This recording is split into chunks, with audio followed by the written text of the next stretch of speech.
The complete works of Swami Vivekananda, Volume 1, Section 2, Karmayoga, Chapter 2. Each is great in his own place.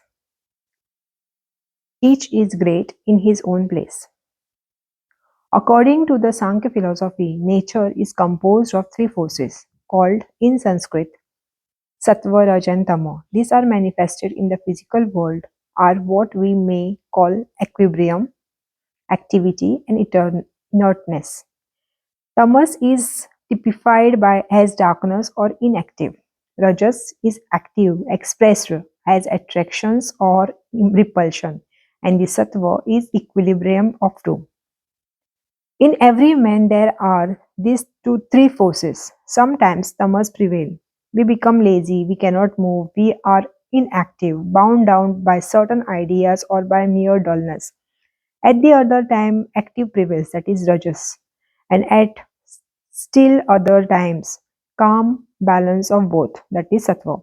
Again, in different men, one of these forces is generally predominant. The character of one man is inactive, dullness, laziness.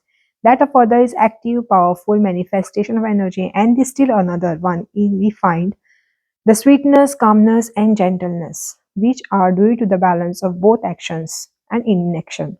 So, in all creation, in animals, plants, and men, we find the more or less typical manifestation of all these different forces. Karma Yoga has specially to deal with these three factors. By teaching what they are and how to employ them, it helps us to do our work better. Human society is graded organization. We all know about morality and we all know about duty. But at the same time, we find that in different countries, the significance of morality varies greatly. What we regarded as moral in one country may be in another to be considered perfectly immoral. For instance, in one country, cousin may marry each other. In another, it is thought to be immoral. In one, man can marry his sister-in-law. In another, it is thought immoral. In one, people may marry more than once, but in another country, it is been said immoral. And fourth on. Similarly, on in all other department of morality, we find the standard varies greatly. Yet we have the idea that there must be a universal standard of morality. So it is with duty. The idea of duty varies much among different nations. In one country, if a man does not do certain things, people will say he has acted wrongly. While if he does those very things in another country, people will say that he did not act rightly. And yet we know that there must be some universal idea of the duty. In the same way, one class of the society thinks that certain things are among its duty, while other class thinks quite the opposite and would be horrified if it had to be those things. Two ways are left open to us: the way of the ignorant, who thinks that there is only one way to truth, and that all the rest are wrong, and the way of the wise, who admits that according to our mental constitution and different planes of existence in which we are, duty and morality may vary. The important thing is to know that there are gradations of duty and morality, that the duty of one state of life in one set of circumstances will not and cannot be that of another.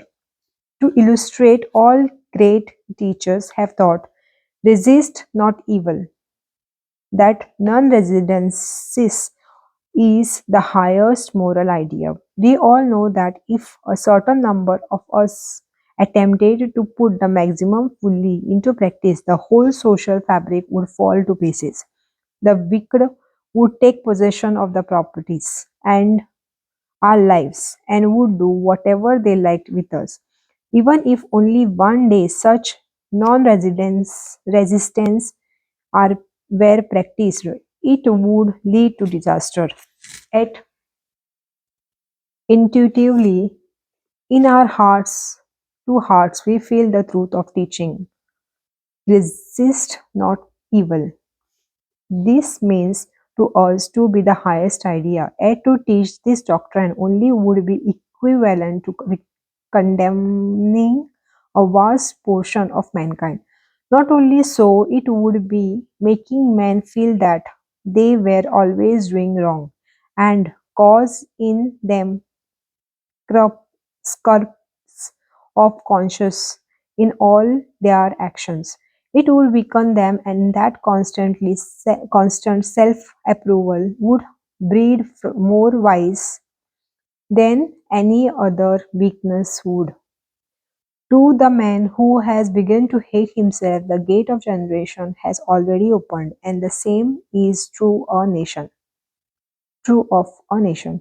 Our first duty is not to hate ourselves, because to advance we must have faith in ourselves first and then in God. He who has no faith in himself can never have faith in God. Therefore, the only alternative remaining to us is to recognize that duty and morality vary under different circumstances. Not that the man who resists evil is doing what is always and in itself wrong, but that is no, the different circumstances in which he is placed in may become even his duty to resist evil. In reading the Bhagavad Gita, many of you in the Western countries may have felt astonished at the second chapter, wherein Sri Krishna calls Arjun a hypocrite and a coward because of his refusal to fight, or often resists on account of his adversaries being his friends and relatives, making the plea that non resistance was the highest idea of love. This is a great lesson for us all to learn that in all matters the two extremes are alike. The extreme positive and the extreme negative are always similar. When the vibrations of light are too slow, we do not see them, nor do we see them when they are too rapid. So, with sound, when very low in pitch, we do not hear it, and very high, we do not hear it either. Of, of like nature is different between resistance and non-resistance. One man does not resist because he is weak, lazy, and cannot because he will not. The other man knows that he can strike an irreversible blow if he likes, yet he not only does uh, does not strike but blesses his enemy. The one who form the one who from weakness resists not commit a sin, and as such cannot receive any benefit from the non-resistance, while the other would commit a sin by offering resistance. Buddha gave up his throne and renounced his power position that he was true renunciation, but there cannot be any question of renunciation in the case of a beggar who has nothing to renounce. So, we must always be careful about what we really mean when we speak of non-resistance and ideal love. We must first take care to understand whether we have the power of resistance or not. Then have the power. If we renounce it and we do not resist, we are doing grand act of love. But if we cannot resist, and at the same time they try to deceive ourselves into belief that we are actuated by motives of the highest love, we are doing the exact opposite. Arjun became a coward at the sight of the mighty array against him. His love made him forget his duty towards his country and king. That is why Sri Krishna told him that he was a hypocrite.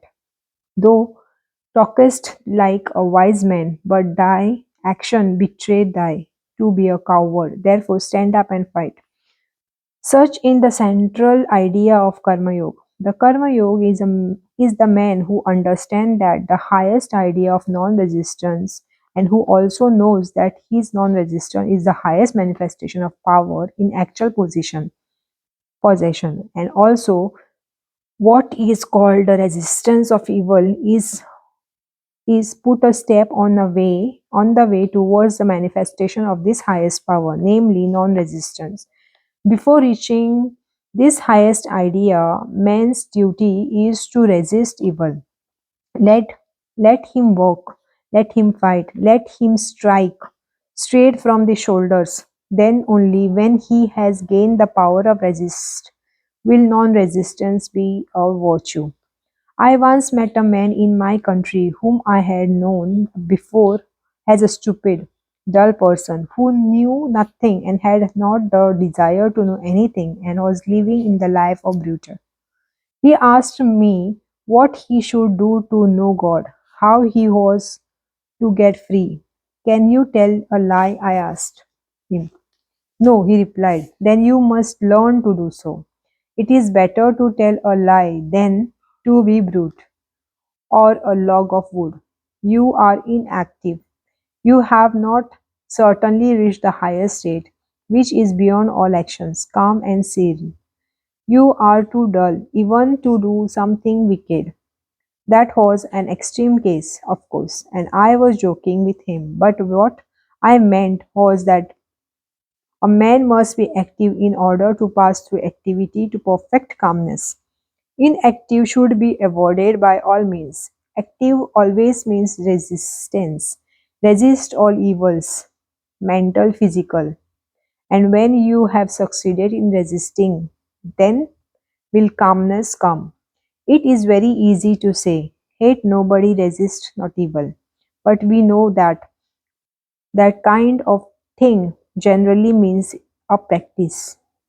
When uh, when the eyes of the society are turning towards us, we may make a show of non-resistance, but in our heart it is canker all the time. We feel the utter want of the calm, of non-resistance. We feel that we would be better for us to resist.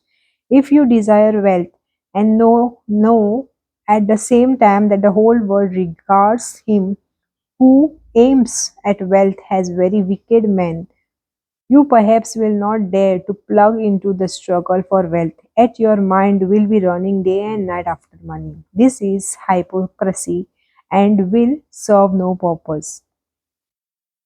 Plunge into the world, and then after a time when you have suffered and enjoyed all that is in it, will renunciation come.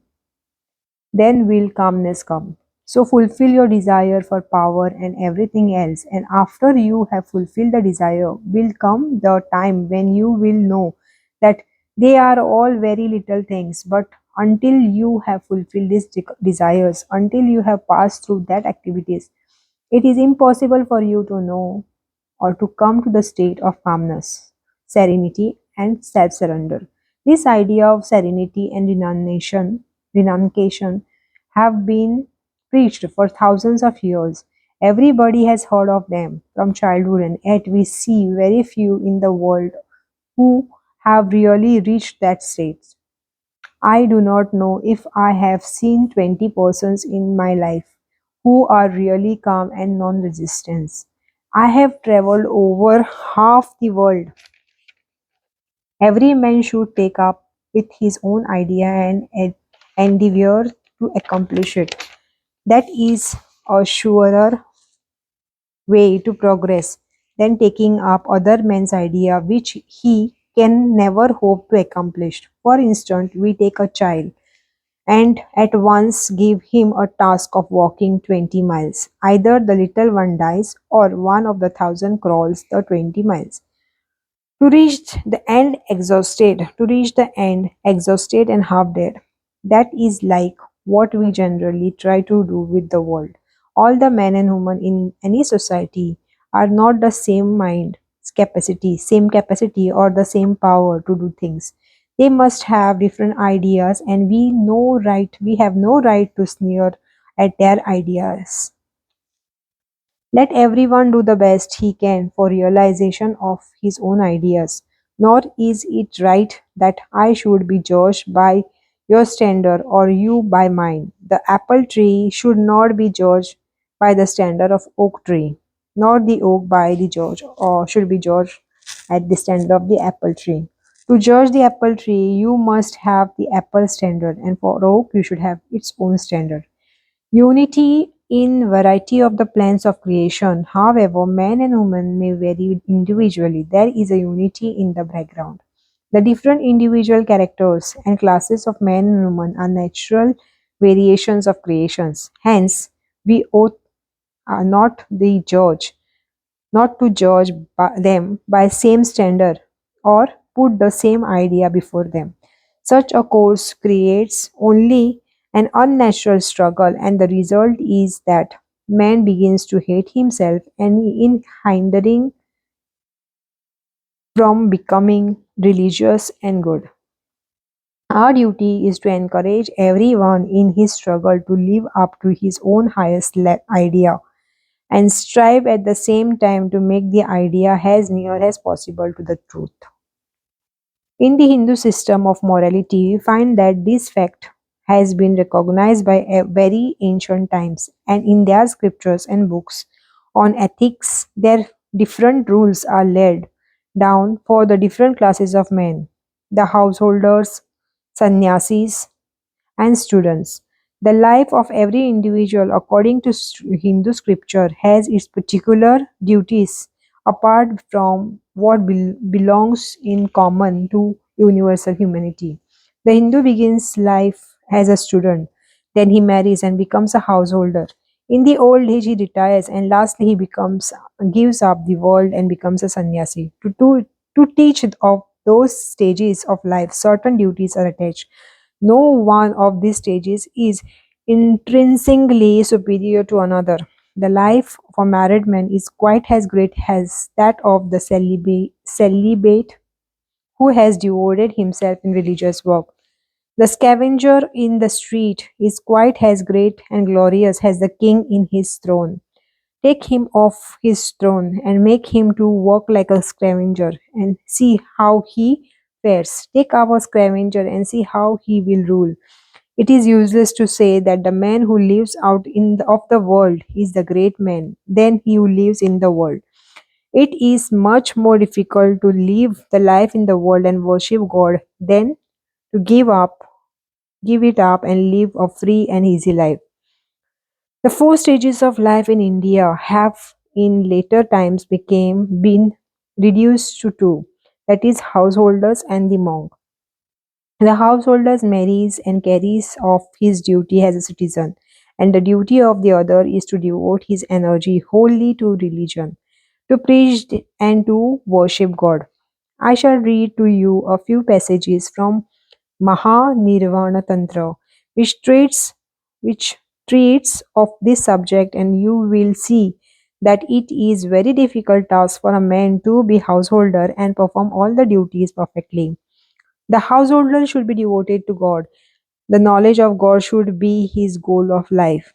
Yet he must work constantly and perform all his duties. He must give up the fruit of his action to God. It is most difficult thing in the world of men of to work and not care for the result, to help man and never think that he ought to be grateful, to do some good work and at the same time never look to see whether it brings you name or fame or nothing at all. Even the most errant coward becomes brave when the world praises him. A fool can be heroic deeds when the approbation of the society is upon him. But for a man to do constantly do good without caring for the approbation of his fellow men is indeed the highest sacrifice man can perform. The great duty of the householder is to earn a living, but he must take care of that he does not do it by telling lies or by cheating or by robbing others, and he must remember that his life is for the service of God and the poor. Knowing that the mother and father are the visible representative of God, the householder always and by all his means must please them. If the mother is pleased and the father, the God is pleased with the man. That child is really a good child who never speaks harsh words to his parents. Before parents, one must not utter jokes, must not show restlessness, must not show anger or temper. Before mother or father, child must bow down low and stand up in their presence and must not take a seat until they order him to sit. If the householder has food and drink, clothes without first seeing that his mother or father and his child or his wife and the poor are supplied, he has committed sin. The mother and the father are the causes of his body, so the man must undergo thousand troubles in order to do good to them. Even so, in his duty to his wife, no man should scold his wife and must always maintain her as if she were his own mother. And even when he is in the greatest difficulty and trouble, he must not show anger on his wife. He who thinks of another woman beside his wife, if he touches her even with his mind, the man goes in a dark hell. Before woman, we must not talk improper language and never brag of his power. He must not say, I have done it this and I have done that. The householder must always please his wife with money, clothes, love, faith, and words like nectar and never do anything to disturb her. That man who has succeeded in getting the love of the caste wife has succeeded in his religion and has all the virtues. The following are the duties towards the children. The son must be lovingly reared up of his fourth year. He should be educated till he is 16. When he is 20 years of age, he should be employed in some work. He should then be treated effectively by his father as his equal. Exactly in the same manner, the daughter should be brought up and should be educated with the greatest care. And when she marries, the father ought to give her jewels and wealth.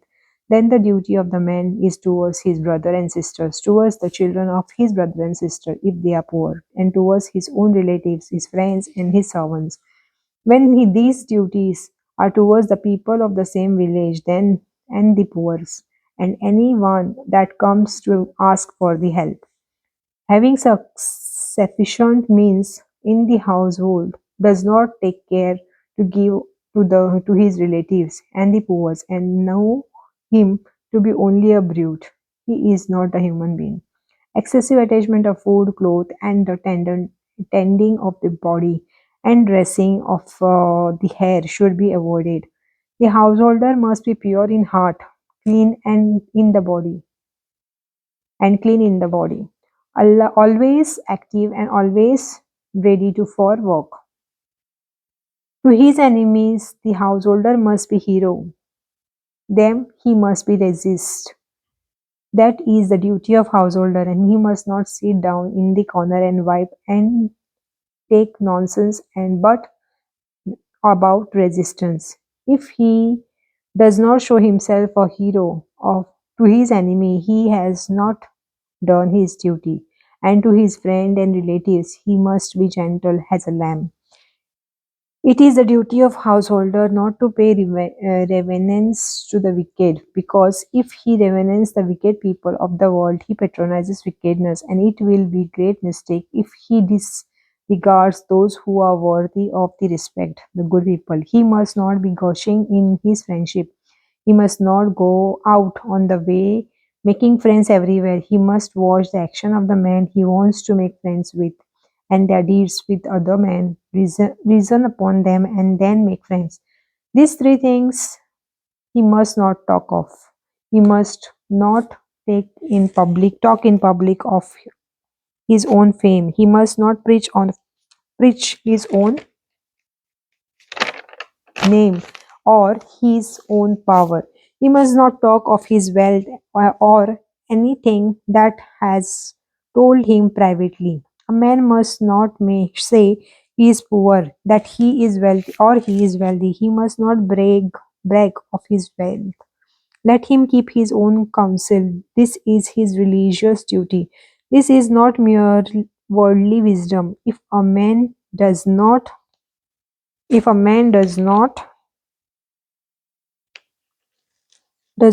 so, he may be held to be immoral. The householder is the basis, the prop, and the whole society. He is the principal owner. The poor, the weak, the children, and the women who do not work all live upon the householder. So there must be certain duties that he has to perform, and these duties must make him feel strong to perform them, and not make him think that he is doing things beneath his idea. Therefore, if he has done something weak or has made some mistake, he must not say so in public, and if he is engaged in some enterprises and knows he is sure to fail in it, he must not speak of it. Such self exposure is not only uncalled for but also unnerves the man and makes him unfit for the performance of his legitimate duties. At the same time, he must struggle hard to acquire his things, firstly knowledge and secondly wealth. It is his duty, and if he does not do his duty, he is nobody. A householder who does not struggle to get wealth is immoral. If he is lazy and content to lead an ideal life, he is immoral because upon him depends hundreds. If he gets rich, hundreds of others will be thereby supported. If there were not in this city hundreds who had striven to become rich and who had acquired wealth, where would all the civilization and these almshouses and great houses be? Going after wealth is such a in such a case is not bad because that wealth is for distribution. The householder is the center of the life and society. It is a worship of him to acquire and spend wealthy Nobby for the householders who struggles to become rich by good means and good purpose is doing practically the same thing for the attainment of the salvation as the anchorite does in his cell when he is praying. For in them we see only the different aspects of the same virtues of the self-surrender and self-sacrifice prompted by the feeling of devotion to God and all that of his. He must struggle to acquire a good name by all means. He must not gamble, he must not move in the company of wicked, he must not tell lies, and must not be the cause of trouble to others. Often people enter into things they have not the same means to accomplish with the result that they cheat others to attain their own ideas.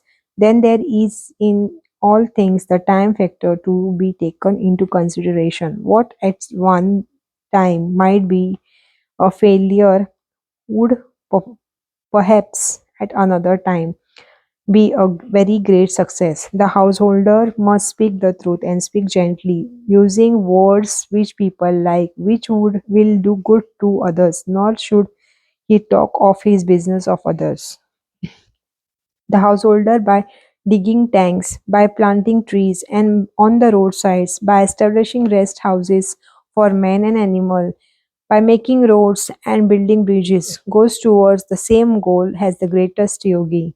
This is a part of doctrine of Karmayoga activity, the duty of householder. This is a passage later on where it says that if the householder dies in the battle fighting for his country or his religion, he becomes the same goal as the yogi by meditation, showing thereby that what is duty for one is not duty for another.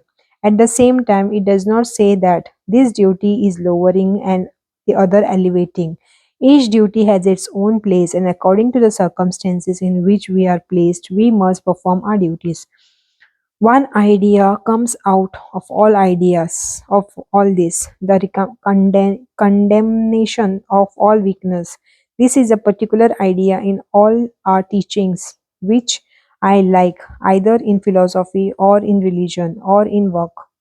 If you read the Vedas, you will find this word always repeated: fearlessness, fear nothing, Fear is the sign of weakness. A man must go about his duties without taking notice of the sheer, the ridicule of the world.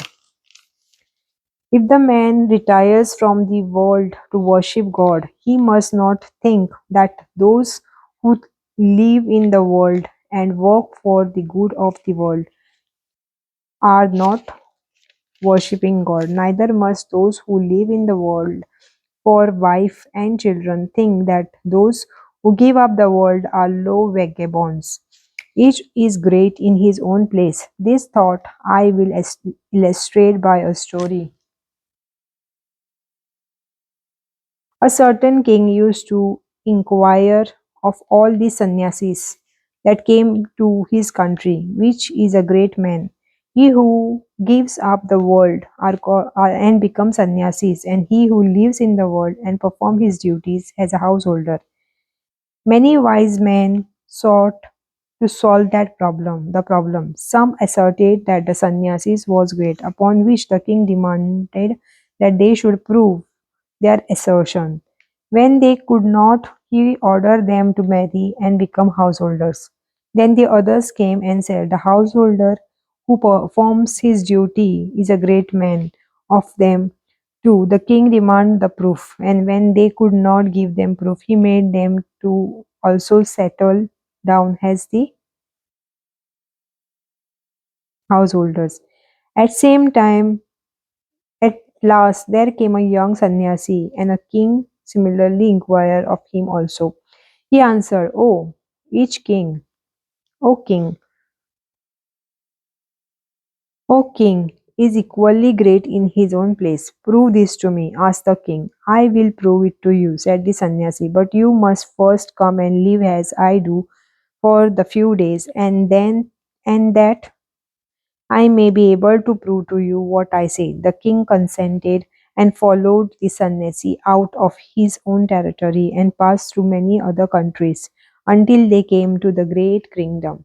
In the capital of the kingdom, a great ceremony was going on. King and Sannyasi heard the noise of drums and music and heard all the cries. The people were assembled in the street or in gala dress, and a great proclamation was being made. The king and the sannyasi stood there to see what was going on. The criers was proclaiming loudly that the princess, daughter of the king of that country, was about to choose a husband from among those assembled before her. It was an old custom of India for princess to choose husband in this way. Each princess had certain ideas of sort of man she wanted for the husband. Some who would have the handsome man, others would have only the most learned, others again the richest, and so on. All the prince of the neighborhood put on their bravest entry and presented themselves before her. Sometimes they too had their own cries to enumerate the advantages and the reason why they hoped the princess would choose them. The princess was taken round on the throne in the most splendid array and looked at and heard about them. If she was not pleased with what she saw and heard, she said to her barriers, move on, and no more notice was taken of the rejected suitors. If, however, the princess was pleased with any one of them, she threw a garland of flowers over him, and he became her husband. The princess of the country to which our king and the sannyasi had come was having one of his interesting ceremonies. She was the most beautiful princess in the world, and the husband of the princess would be the ruler of the kingdom after her father's death. The idea of this princess was to marry the handsome man, but she could not find the right one to please her. Several times these meetings had been placed, but the princess could not select the husband. This meeting was the most splendid of all. More people than ever had come to it. The princess came in on the throne, and the carried her from place to place. She did not seem to care for anyone, and everyone became disappointed that this meeting also was going to be failure. Just then came a young man, a sannyasi, handsome as if the sun had come down to the earth, and stood in one corner of the assembly, watching what was going on. The throne with the princess came near him, and as soon as she saw the beautiful sannyasi, she stopped and threw a garland over him. The young sannyasi seized the garland and threw it off, exclaiming, "What nonsense is that? I am sannyasi. What is marriage to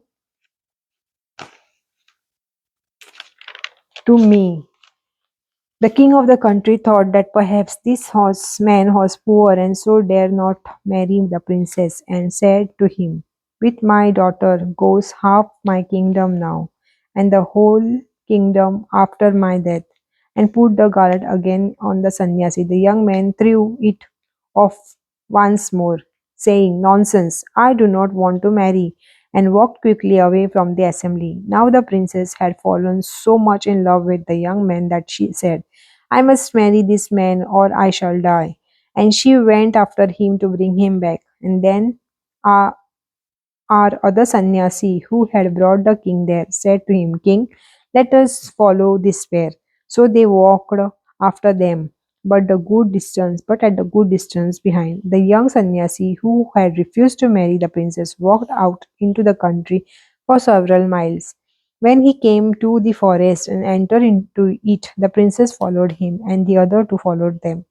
Now this young sannyasi was well acquainted with that forest and knew all the intricate paths in it. He suddenly passed into one of these and disappeared, and the princess could not discover him. After trying for a long time to find him, she sat down under a tree and began to weep, for she did not know the way out. Then our king and the other sannyasi came up to her and said, "Do not weep, we will show you the way out of this forest. But it is too dark for us to find it now. Here is a big tree, let us rest under it, and in the morning we will go early and show you the road." Now a little bird and his wife and their three little ones lived on that tree in the nest. This little bird looked down and saw three people under the tree, and said to his wife, "Dear, what shall we do? Here are some guests in the house, and it is winter. We have no fire." So we flew away. He flew away and got a bit of burning firewood in his beak and dropped it before the guests, to which they added fuel and made a bristling fire. But the little bird was not satisfied. He said again to his wife, My dear, what shall we do? There is nothing to give the people to eat, and they are hungry. We are householders. It is our duty to feed anyone who comes to our house. I must do what I can. I will give them some my body." So he plunged into the midst of the fire and perished. The guests saw him falling and tried to save him, but he was too quick for them. The little bird's wife saw that her husband did, and she said, "Here are three persons, and only one bird for them to eat. It is not enough. It is my duty as a wife not to let my husband's effort go in vain. Let them have my body also." Then she fell into the fire and was burned to death. Then the three baby birds, when they saw what was done, and that there was still not enough food for three of the guests, said, "Our parents have done what they could, and still it's not enough. It is our duty to carry on the work of our parents. Let our bodies go too." And they also dashed down into the fire also. Amazed at what they saw, the three people could not course eat these birds. Of course, eat these birds. They passed the night without food, and in the morning, king and sannyasi showed the princess the way, and she went back to her father. Then the Sannyasi said to the king, "King, you have seen that each is great in his own place. If you want to live in the world, live like those birds, ready at any moment to sacrifice yourself for others. If you want to renounce the world, be like the young man to whom the most beautiful woman and the kingdom were nothing. If you want to be the householder, hold your life or sacrifice for welfare of others. And if you choose the life of renunciation, do not even look at the beauty and money and power. Each is greater in his own place, but duty of one is not the duty of other. Each is greater in his own place, but the duty of one is not the duty of other.